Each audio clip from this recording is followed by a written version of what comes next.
Tozela yo pesa biso bwanya na yo kwete biso tozala na nguya.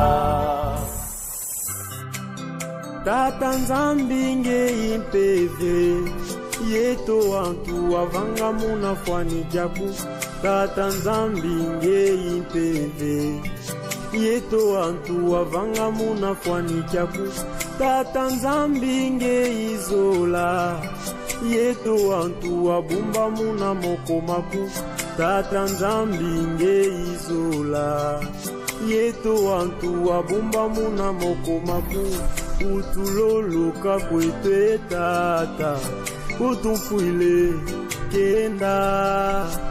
Okombo Yanzambi Tata, Nzambe Mwana Nzambe Tata Molimo Santo. Très chers téléspectateurs, abonnés et followers, bonjour, bonsoir. Nous sommes très ravis de vous avoir nombreux sur ce beau plateau du briefing hebdomadaire Kimbongisto de ce dimanche 7 août 2022 dans son 42e numéro. Avant de continuer, nous allons prendre la bénédiction à sa divinité Papa Simon Kimbangu Kiangani via une prière. Prions. Tout ça. Ensambu za mfumo wetu Yesu Kristo yezola kwa Nzambi waseditu yeuntwali ya mwanda verela bika wakalanga yetu tuka kwa yelemvu seye mwane mwanda verela. Amen. Amen. Zambiamé. Au menu de ce briefing hebdomadaire Kimbongiste de ce dimanche 7 août 2022, nous allons parler de ce qu'a été les activités de l'église ainsi que du chef spirituel et le représentant légal de l'église Kimbongiste, sa divinité Papa Simon Kimbangu Kiangani Molimo Santo.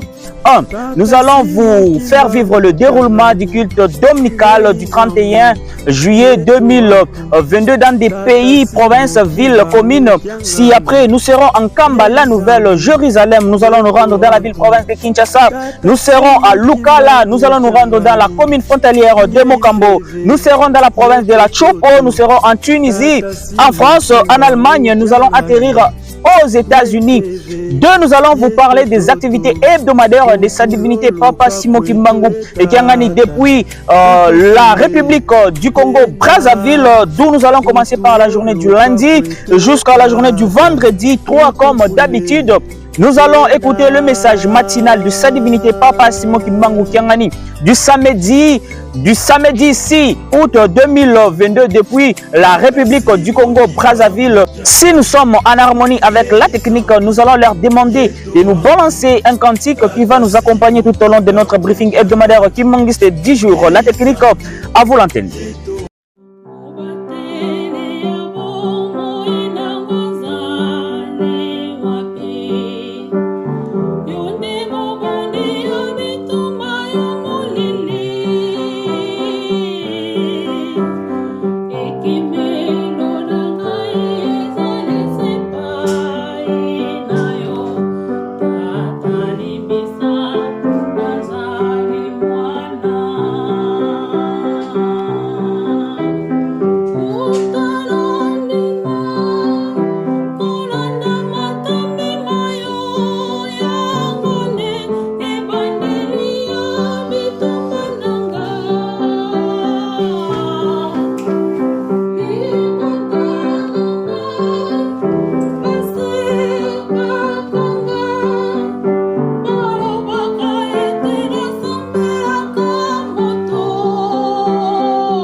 thanks to tondele na technique na loyembo kitoko outi kopesa biso na mokolo. Moi lelo, sans plus tarder, nous allons passer aux événements du dimanche 31 juillet 2022 depuis Nkamba, la Nouvelle Jérusalem, où nous allons vous proposer le message dominical du conseiller direct Papa André Mbenza Kiangani dans le Saint-Temple d'Nkamba. Suivez. Papa Mfumambanza, Papa Dialunga na Kiangani, Kolo Yesu. Na yango, biso awa na Yerusalemi, to na lingomba tata Molimo Santo, toko kendekaka, na mituna ya Papa Mfumambanza. Oyo bazwaki likamba tata Nzambe liboso. Batiki, kosambela to bazo continue kosambela. Abanza réponse ezali ete bazo continue kosambela. Oyo babandaki kotonga Yerusalemi ya kala. Batiki kotonga to bazo continue kotonga. Abanza réponse ezali ete bazali ko continue kotonga. Oyo tozali kolanda ba actualité de yebike na Jérusalem oyo ya kala. Et koma kutu ba pèlerin ba kokendeke kotambola kotala bisika oyo Kolo Yesu asalaki makamsi. Yango pe lelo yango yeli biso awa na Yerusalem ya sika. Tozali komona bato ndenge na ndenge oyo bazali koya kotala Yerusalem ya sika pe bisika oyo Papa Simon Kimbangu asalaki makamsi. Toyebi ete depuis le 3 février 1989 Papa Dangenda Kontima apesaka ordre ete bisika nyonso wana tata Simon Kimbangu asalelaki makamsi na ye ekoka kosalema. Yango tozali komona lelo yo bandeko na biso ya Ajax bazwi grand devoir ya kosala bisika nyonso wana. Na yango batata na bamama tozala makasi na kati na mabondeli ndenge batata batikaki biso. Lelo yo tozali kotambwisa na Papa Simon Kimbangu Kiangani azali kosenga biso tango nyonso ete tozala makasi na mabondeli babeko o babisika papa bachaki biso na kati na babeko tokoki kotika te. Toyebi ke awa na Yerusalemi to lingomba nyonso vendredi, chaque vendredi soki etombe journée ya fête te tokozalaka na beko ezali na ntina.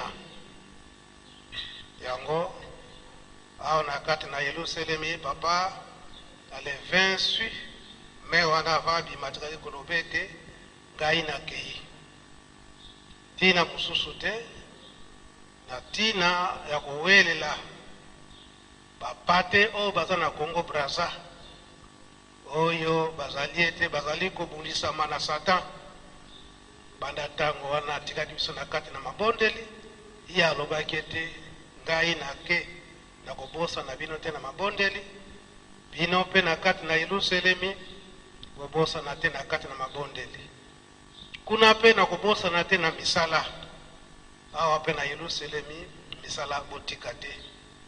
Lelo tozali komona ndenge Papa Mfumalongo afandi omboka Brazzaville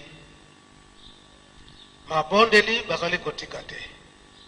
Tozali komona pe ndenge misala elamuki kuna bisope awa.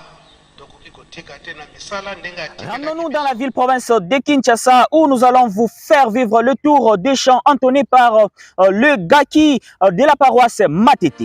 Suivez.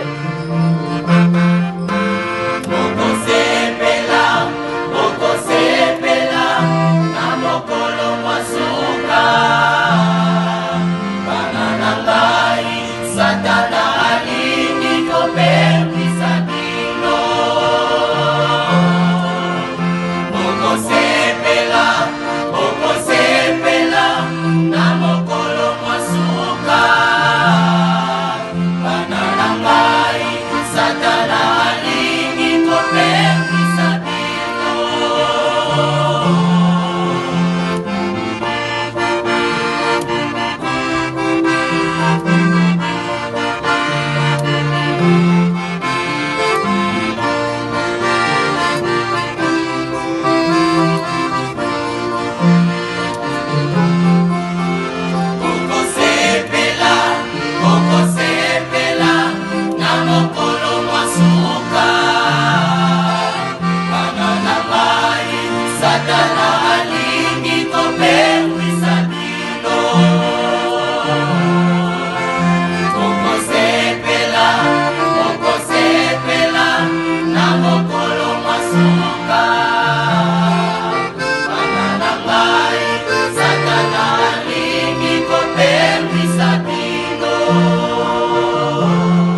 à Lukala en date du dimanche 31 juillet 2022 où nous allons vous proposer le tour des chants entonnés par le groupe de guitaristes Kimangiste de Lukala. Suivez.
National pour nous rendre à plus près de 2174 km. Bien sûr, nous serons dans la commune frontalière de Mokambo où nous allons vous faire vivre aussi les tours des chants du dimanche 31 juillet 2022 entonné par la chorale des enfants Kimangiste à travers cette vidéo. Suivez.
Coca-Cola,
Changeons de province, toujours en RDC. Rendons-nous dans la province de la Chopo, précisément dans la ville de Kisangani, où nous allons vous faire vivre le tour des chants entonnés par le Gaki Anda du dimanche 31 juillet 2022. Tolan.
notre continent d'Afrique où nous allons nous rendre dans le pays maghrébien, précisément en Tunisie, où nous allons vous faire vivre la prédication du dimanche 31 juillet 2022.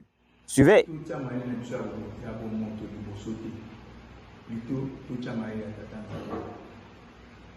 Et comment monter ceux qui ont yébi au bas peut-être autant que ma classe mini au moins à mon continent pas ça pour tout le monde à la table de premier pas et tu m'as eu un seul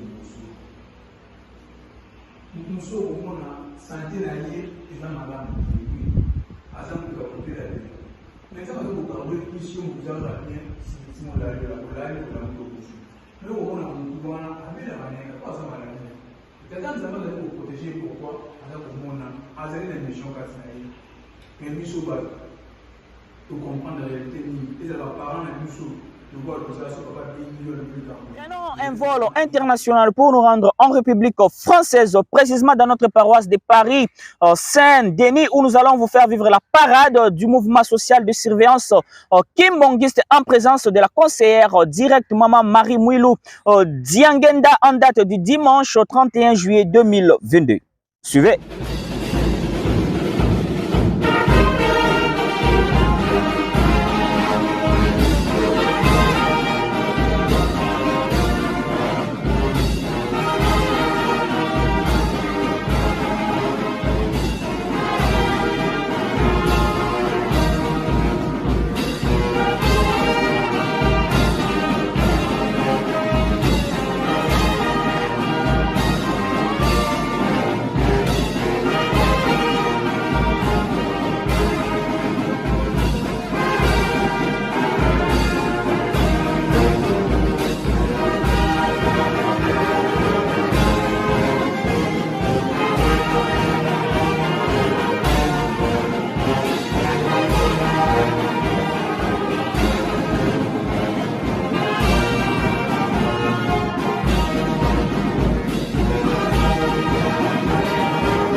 Europe. Cette fois-ci, nous allons nous rendre en Allemagne, dans notre paroisse de Stuttgart, où nous allons vous proposer les tours des chants entonnés par la fanfare Kim Mongist en date du dimanche 31 juillet 2022. Tolan.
Première partie, nous allons atterrir aux États-Unis, précisément dans notre paroisse de Dallas, Texas, où nous allons vous proposer la prédication du dimanche 31 juillet 2022 à travers cet élément.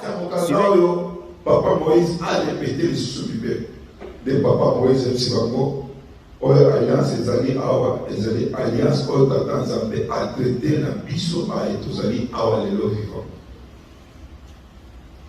Na 1985, Papa Kisorokele, Papa Talongana, Papa Damina Kontima, Bate Kosala Saint-Thomas na Kamba. To tika mabe, to landa tata Nzambe. To tubela, to landa tata Nzambe. De tina na mokanda oyo. Kasi lelo oyo, tozali kotika na mokanda oyo. Pour que to tika bizala mabe, pour que to landa tata Nzambe. Na yango wana tokende kozwa verset mibale kaka na kati na mokanda oyo te liboso na ye Yona ga papa mama imani se tobitala. Tozala bazambe mosuté. Mingi ndele kabiso biloko. Zwa eloko bo ezali ya famille na yo. Tia na loketo na yo. Zwa eloko bo laka yango. Oleke ko salisa yo. Oleke bo wana tozali na ngo tirelo yo. Na yebite jour ni eloko wana esi eloko na yo eloko oyo ki yango na mato. Mingi lelo tozali kosala banzambe oyo eza mitima. Emission qui est statuée et l'obaka. Okuta lelo balobi na mboko soki Halloween soki miliwana okuta na yo nanga kibangise jour wana otia. Tala ndenge tozali kokende kosoba nzambe mosusu. Lelo mingi tolobi banzambe mosusu. Wapi kula biso kata mkanda tata nzambe ke totio na bato. Nyonso wana ezali maso. Biso atime toki se retrouver na makambo wana te pamba te basi bapesi biso savon di commandement ezali bato mokili olie ke bato mokili balanda biso mais biso le tozali kolanda bato mokili sala image ata moko te oyo tokotia yango ekomi lokola nzambe na biso ezala na likolo ezala na sero ezala na kati na mai ezala na mais lelo okoka kimangisa opanga lobi ngai koko na ngai bizalika soki na miti na lipopotame na kokufa noki te soki na miti na komi na krokodi wana kokufa noki te soki na komi elefa kobanda kobanga ngai nani akosi biso ndenge wana bible eza koyebisa biso tokozala na banzambe mosusu te mpe tokofukamela yango te me lelo biso tozali kofukamela yango lelo kokabisa biso soki sanza ebimi boye il faut tosalaka sacrifice ozwa soso oboma makila etanga pour que liwa ekota na ndako te pour que maladi ekota na ndako te yo naka kimangisa wapi papa jangeta atangisaki biso ndenge wana te papa simo kimakana azali kotangisa biso ndenge wana te azali kopekisa biso biloko wana papa te biloko wana nde ezali kotia biso mosika na tata nzambe biloko wana ndeza kotia biso mosika tokota na promese ya tata nzambe kasi biso lelo tozali na yango papa mama kimangisa di commandement ezali savon. Deuxième point du jour où nous allons vous faire vivre les activités hebdomadaires de sa divinité Papa Simon Kimbangu Kiangani depuis la République du Congo Brazzaville. Sans plus tarder, nous allons prendre notre premier point. Le lundi 1er août 2022, nous allons vous faire vivre l'extrait du message matinal de sa divinité Papa Simon Kimbangu Kiangani depuis le centre d'accueil kimbangiste de plateau de 15 ans. Suivez. Oui. Embazé. Bilou Biakoulou. Yangalala. Esengobi Esengote. Kiesuga Kiesugui. Sayi Mukansayi Kui. Na kombo tata mwana pe tata molimo sant. Tolandi matin na biso. Et mon seni place papa Simbe. Et là que tous à la marcasse de Moussala Tata Nzambe. Le Beko, tous aussi le marcasse. Batte la paix et les monayo. Yasolo 4e génération yangoyo. Génération le bosso tolonga kate. Yami balé pe tolonga kite. Yami sap tolonga kite. Yami nesiko tosa makasi. Jean, Yohan, Ndeko, Yakoro Yesu, Yemto Melaka, Salaka 100 ans. Place Pessousou, et la place où il passe ses alliés, toujours mon amakamboza koleka na mokili. Ma banque, la soperelle, voilà. Et vous voyez que ça, la place, biso bato. ana eleka solo ekotaki na biloko ya kolia esalaki mpe mpasi mingi ezokotisa biso na crise na mokili po eza na bible makambo nyonso te yango wana bilemo na biso nayebi te na likambo oyo na koloba ye kaka jean muta kolo yesu alakisaki ye mokili ya sika mboka ya sika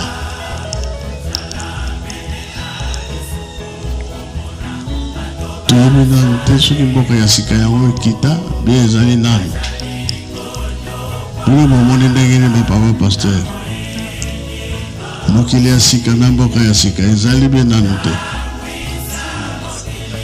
siya bino bino bato boyebi nga nayebi te mboka ya sika mokili ya sika oyo ezalaka na ntango oyo nga na botami na 51 na 56 balobi 56 bolingo na lingoma tata Simon Kimbangu balobi na 56 bolingo. La journée du mardi 2 août 2022, nous allons encore écouter le message matinal de sa divinité Papa Simon Kimbangu Kiangani depuis la République du Congo Brazzaville. Suivez. Mwana nzambe nkolo Yesu. Kuna likolo nini? Kembo esengo. Bonga wana nase. Voilà. Yango nde tozelaka. Kimeye la biso. Ya libela libela. Poto benga mibane atata nzambe. Biso pe tobongisa makambo. Na oyo bazoteya biso na oyo baza kotémoigner tokangama nango kaka tosalela yango po ete nzambe soki asepeli biso tozwi nini bapamboli tosimba esika bateyi biso nzambe akokosaka te balobi bien tozala pembeni na bango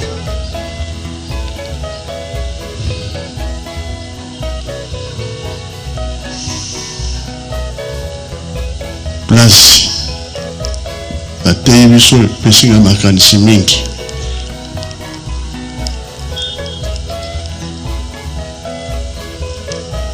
bakomunike eza koleka balobi lisusu matondo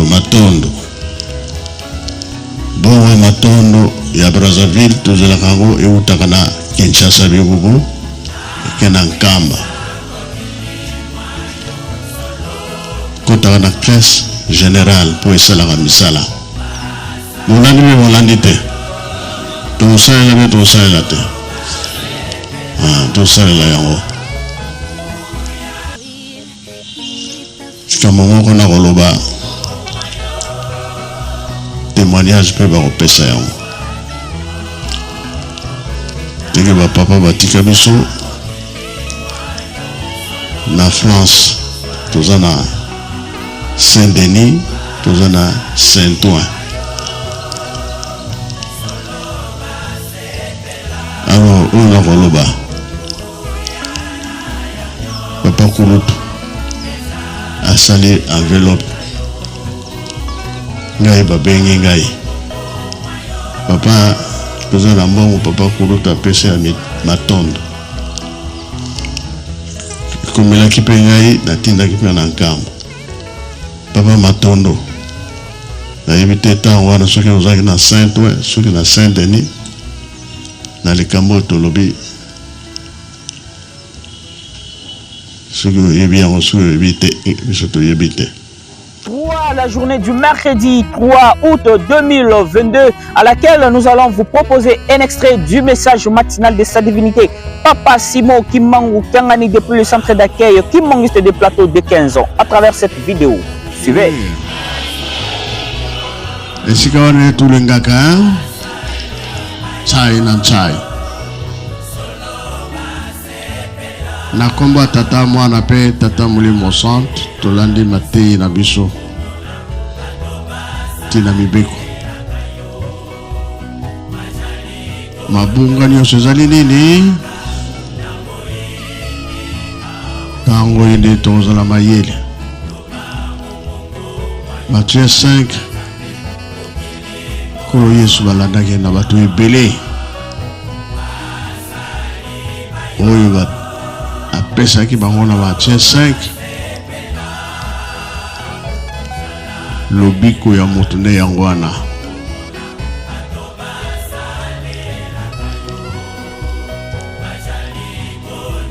tata Nzambe asali Adam et Ève na 16h akiti ake kotala bango ntango babebisaka kolo tata Nzambe akiti amoni bango lisusu te babombani mpona nini lisumu yango wana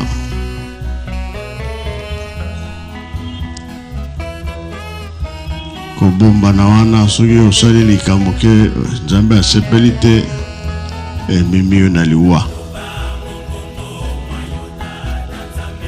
donc okomona naso na Nzambe te na bato mpe bango baza komona biso mpe biso tozomona bango te oyo bakufa makambo wana ekabolaka biso ovila ya onso yinki donc yango wana bakabola biso place ya simi nde yango wana David aboti mwana beli David asali ba sacrifice est-ce que mwana wana bikaka suka esalaki nini bon temps monike mwana kufi asokoli mai asengi biloko kolia boso azaki kolia te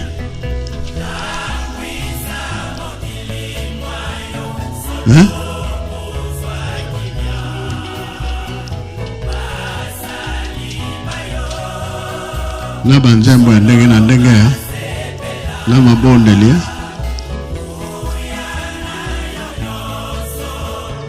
ya lebina kosala susu baconseil baye aosala susu nini mpo mwana si akei ezalaki bongo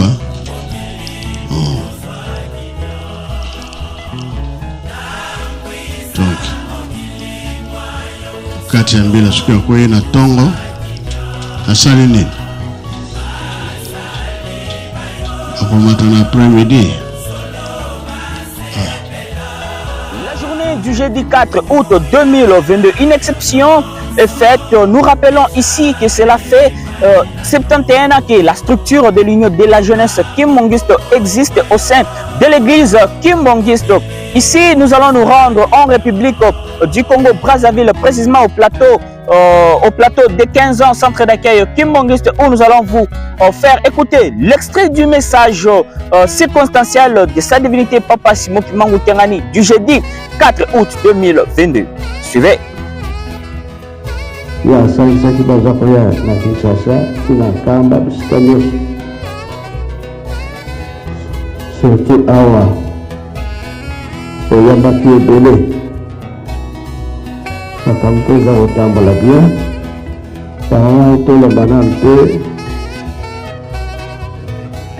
oyo basenginga bazenga baza na nzela tosikoyo bino ba Brazzaville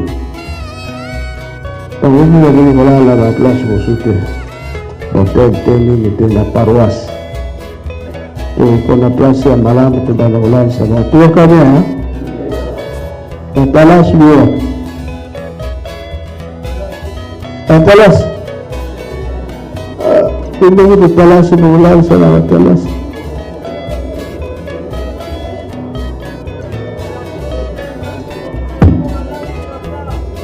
esika nini Kitu baba nzabe zaidi cha usubuhi uchoni baba wapi.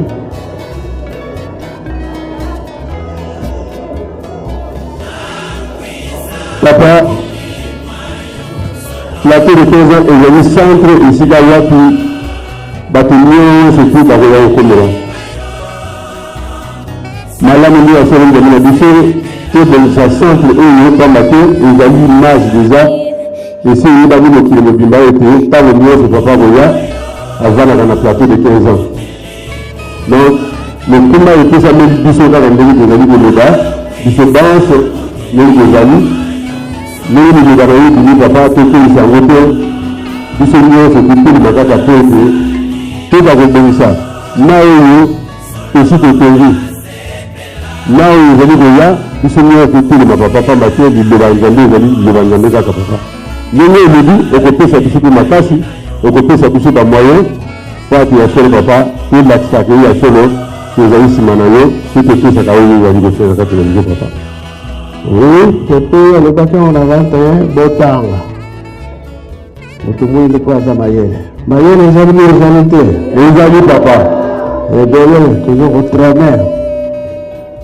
La savante bazali le tolobi kaka ke oyo muke bapesi biso mosala tobandana mosala wana ekoya kodota makambo mene epa tozokende toyokani indekaka siko te tolamuki makambo ya sika eyeli biso siko tolamuki makambo ya sika biso totelemeli wana po moto moingo to amonana ke aza na valeur ayebi misala oyo asalaka elomoko te ebongo mayele etonditondi na motu balamu tobanda aria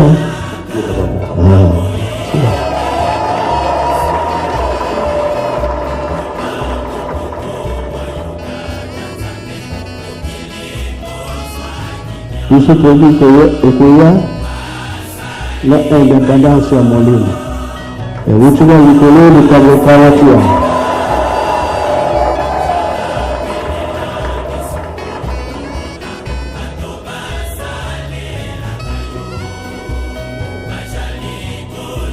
ale yayebi te Nous allons rentrer très vite en République démocratique du Congo pour nous rendre au siège international de l'église kimbanguiste que nous citons Kamba, la Nouvelle Jérusalem, où la journée du 4 août a été célébrée avec faste comme à l'accoutumée. Les jeunes kimbanguistes du monde entier se sont rendus en Kamba, la Nouvelle Jérusalem pour célébrer cette journée. Ici, dans un premier temps, nous allons vous proposer l'ambiance qui a régné devant la résidence officielle de sa divinité Papa Smout Mango Kiangani en présence de son conseiller direct Papa André Mbenza Kiangani en Kamba, la Nouvelle Jérusalem. Suivez.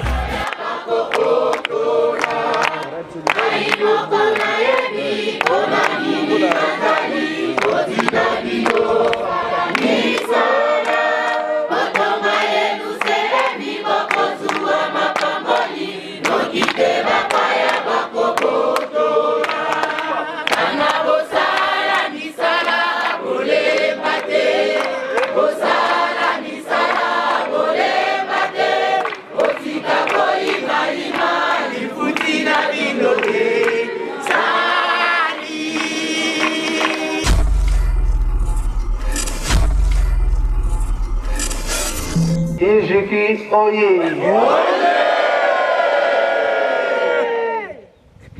Ijiki oye! Ijiki oye!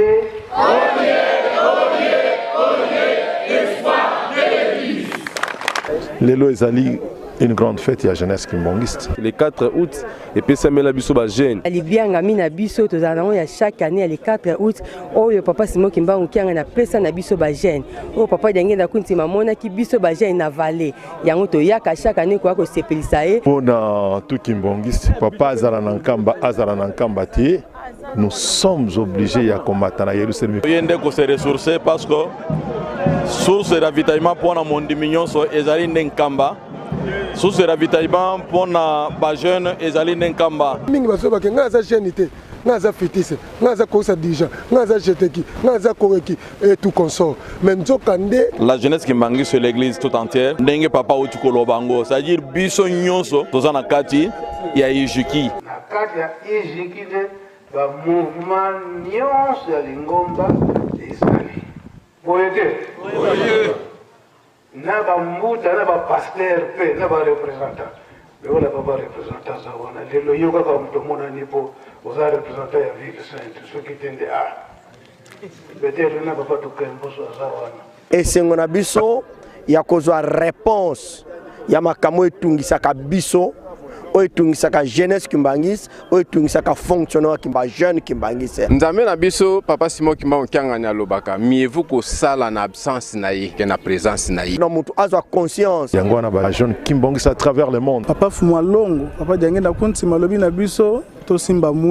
Après cette ambiance digne de son nom, le conseiller direct, Papa André Mbenza Kyangani, n'a pas hésité de faire passer un message aux jeunes kimbanguistes du monde entier à travers cet élément. Suivez. En 1989,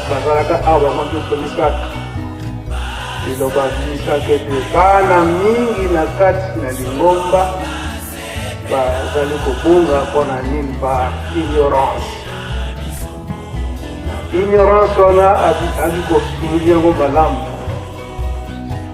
akobiete mingi bana bazali kobunisama na batambolisi oyo ya bamouvement batambolisi ya bamouvement ye moko atandaka malamu yango biso tongai grand devoir oyo batikilaka ngai soki likambo ezali natala na ba archive na bango likambo wana ezali wapi. Exemple ye azwaka papa Fumwa Longo papa Diange Taboti bato mingi na kati na baclan aza na famille wana te me aza na kati ya clan wana okomona famille moko eza kobundana baza kopunda mingi ezalaka soki na famille wana basi eleki bamaladi liwa bajeune fille bajeune garçon batangi kasi bazwi maplon misala ezali te bakotala na kati na famille likambo nini ezali basusu komona bajeune fille baza na chance ya kobala babali kasi kobota ezali te mingi bakoli ba jeune fille babali kobala te nyonso wana bakotala na kati na famille me na kati na clan okomona mutu ayebi likambo mpona nini baza komona ndenge wana na famille wana nde afandi na ye mokumba monene makasi wana ekokende pale nani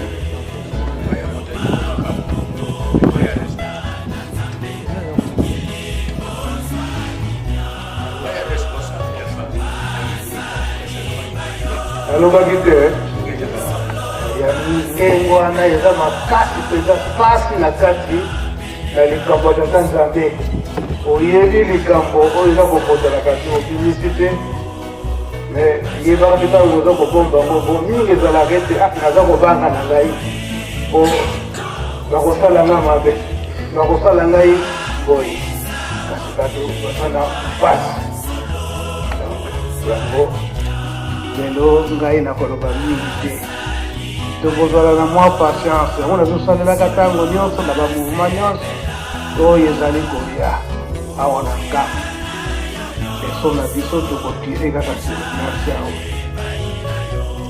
ngai sikoyo nakozwa bino 28 minutes oyo ezali eke leson tokotire mpona journée ya lelo na maloba papa Fumwa Longo papa Diange Taboti. Donc ça va nous prendre 28 minutes yango tokofanda toyoka lelo toyokani nanga kwa nzambe na koloba nanga mingi te leso na biso nde tokozima nde. Après Nkamba, nous allons prendre un canon rapide pour nous rendre en République du Congo Brazzaville, précisément au centre d'accueil Kimbangiste de plateau de 15 ans, où nous allons vous faire écouter le message matinal de sa divinité Papa Simon Kimbangu Kyangani du vendredi 5 août 2022. Suivez. Bayambi bambuta batata wanzongasa na ntango wana nombre ya bato mpe eyebanaka sikoyo na kozonga babafuma longo alobi na Coran de Yerusalemi ngai nazokende na nkamba bino mpe na Yerusalemi nazozonga na nkamba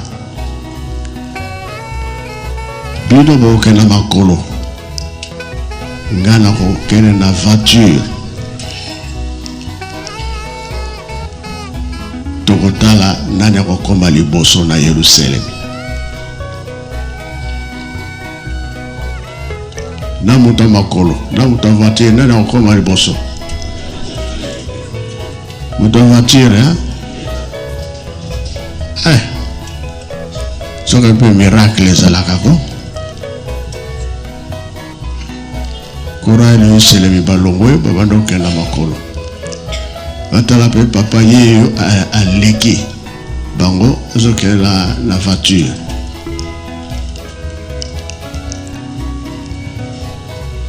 alors kokende ya papa akomi na place moko atelemi soki azaki kobongisa nini mutuka mpe ezaki nango ya kokufa te nini te me batelemi place wana bawumelaki Coran de Yerusalemi na ndenge na ye ya makolo bazokende kaka emonana kaka bato ya Yerusalemi premier poste yango oyo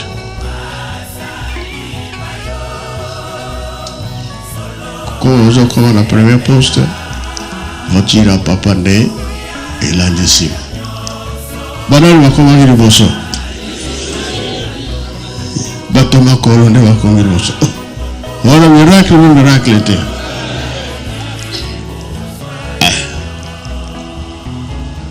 alors sikoyo Coran de Yerusalemi bafukami bakoma kopesa banzembo mpo papa akota bato makolo na bato voiture elekelaka bongo ebongo biso tovande na papa mfuma mbanza kuna na nkamba vanda tovande na biso na nkamba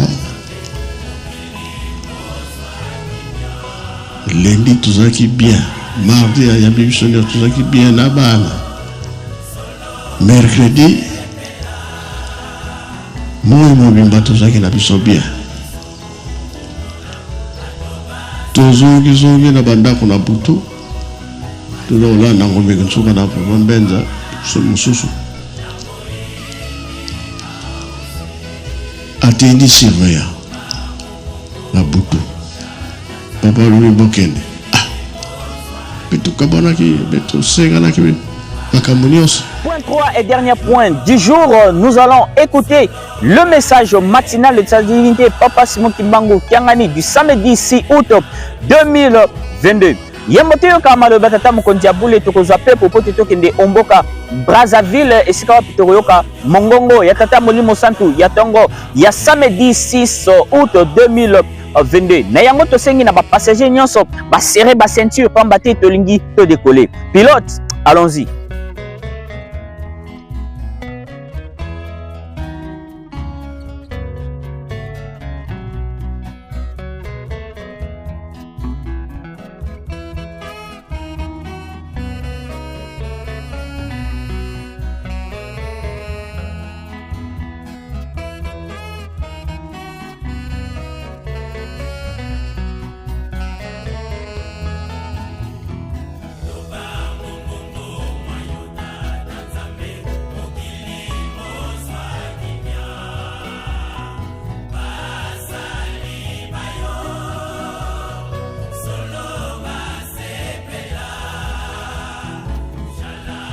Matondo, thanks to Tondele, merci. Nzambiame Teoti Kokoma, Malamu Omboka, Brazzaville, na centre d'accueil Kimbangiste ya plateau de 15 ans. Ici Kawapi Tokoyoka, Mongongo, Yatata Mokonjabule ya Tongo, ya samedi 6 août 2022. Teo. Merci Mananga. Yoka Makambo Koko ya Bola.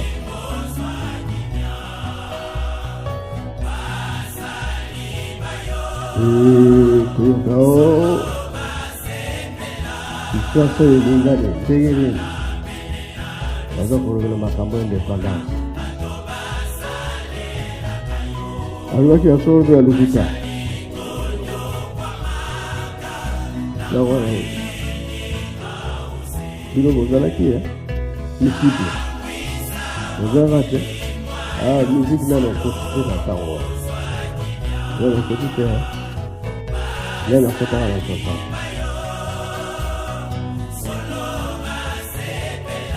Papa Thomas, photo qui fait. Papa Thomas, Zali. La photo qui l'a fait.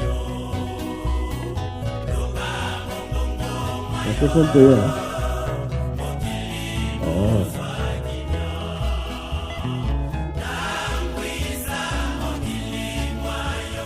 Au moins, il y a beaucoup d'argent à la licence. Il faut aller là-bas pour que vous écoutez.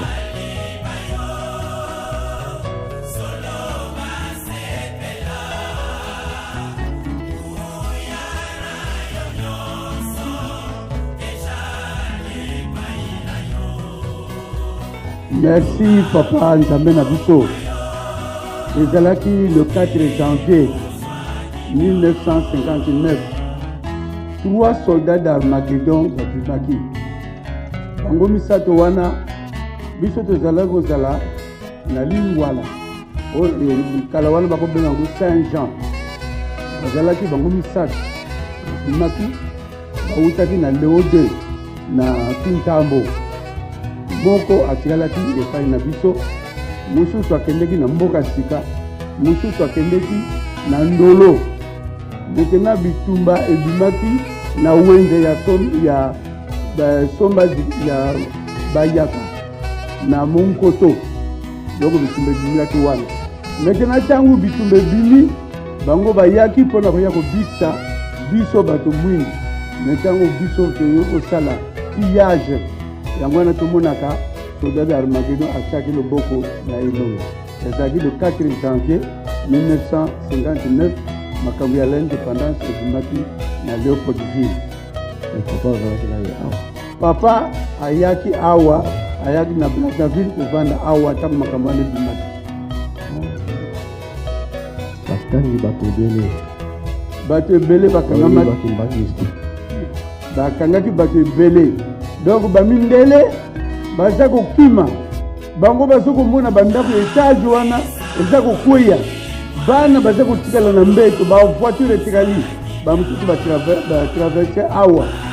Bon maintenant bandako ekomonaka na tribunal wana bango bato babelge bato batongaki yango comme souvenir oyo yulu ayambelaki bango awa. Ezalaki bongo Papa tango azoki balobio bakumbaki basangani.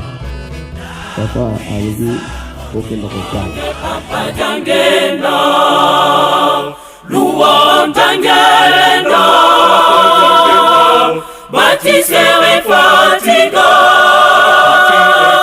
luwa fumwa longo. Papa jangenda, Père Esprit Saint, fumwa longo, luwa papa jangenda.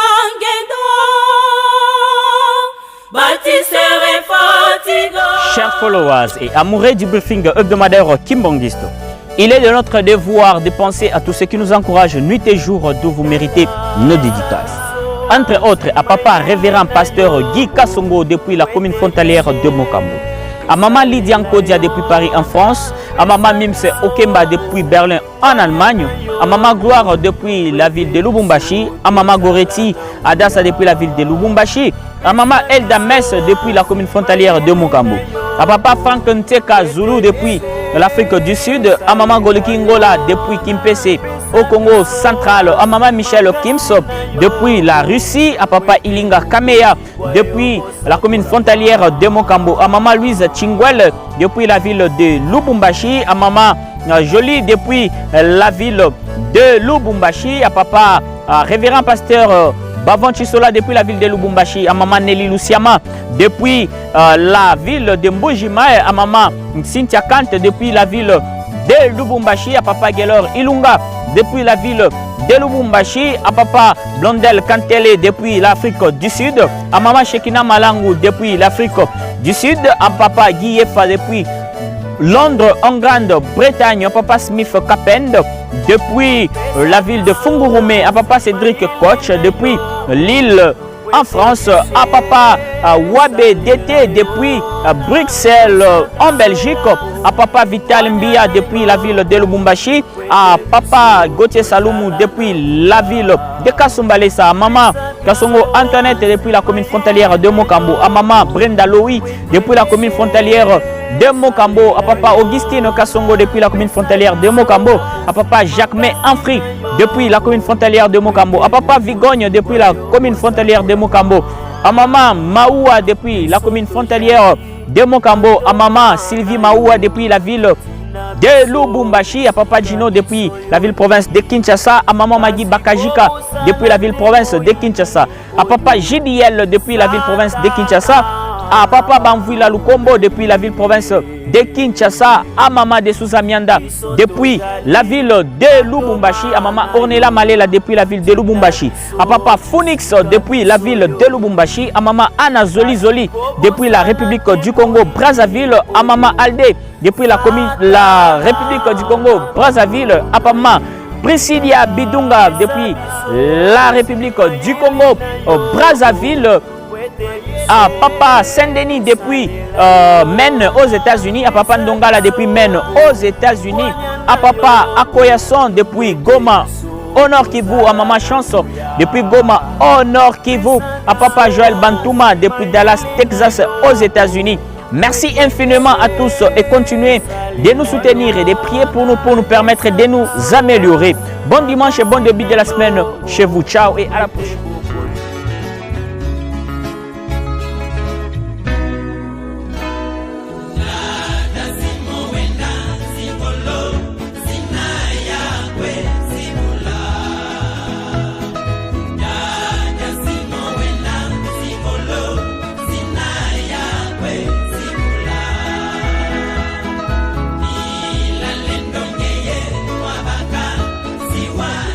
Boyeke toko senga na technique abalancer biso nzembo moko ya kitoko oyo ko accompagner biso na mokolo ya yenga ya lelo. La technique, si nous sommes en harmonie à vous l'antenne.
Londo, thanks to Tondele, Aksanti, merci, Shukria. Na technique na lo yambo kitoko auti kopesa biso na mokolo mwalelo.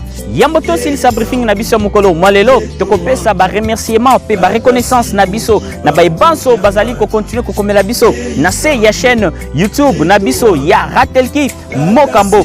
Entre autres, à Papa Smith, Kapend, à Mama Mims Okemba, à Papa Vital Mbia, à Papa Francis Wachiamba, à Mama Mira Yesa, à Papa Levis Musongela, Mbote Nabino Bisrayan Sobozami, Boeba Ete, Tolinga Kabino Mingi, Botika Ete, Tata Mulimo Santu, Abate Labino Pabek Salabino Mingi Koleka, Bino, Namabota Nabino Mobimba, bon dimanche et bon début de la semaine chez vous. Nabai Banso Bazali Kolanda Biso na Musika, Topesi Bino Mbote, Boeba Ete, Tolinga Kabino Mingi. Botika eti tata molimo santu abatela bino pe abaksela bino mingi koleka bino na mabota na bino mobimba. Bon dimanche et bon début de la semaine chez vous. C'est par ici que nous mettons un point final à notre briefing hebdomadaire Kimongiste de ce dimanche 7 août 2022. Merci infiniment à tous de nous avoir suivis de partout, surtout à ceux qui ne cessent de prier pour nous pour l'avancement de cette œuvre salvatrice. Merci encore une fois. Surtout n'oubliez pas de vous abonner, commenter, partager, aimer notre page, notre chaîne YouTube de la Ratelki Mokambo, votre chaîne. Nous avons ainsi fini dans les trois noms saints, Dieu le Père, le Fils et Dieu le Saint-Esprit. Quant à moi, je vous dis au revoir, ciao et à la prochaine. Bon début de la semaine et bon dimanche chez vous.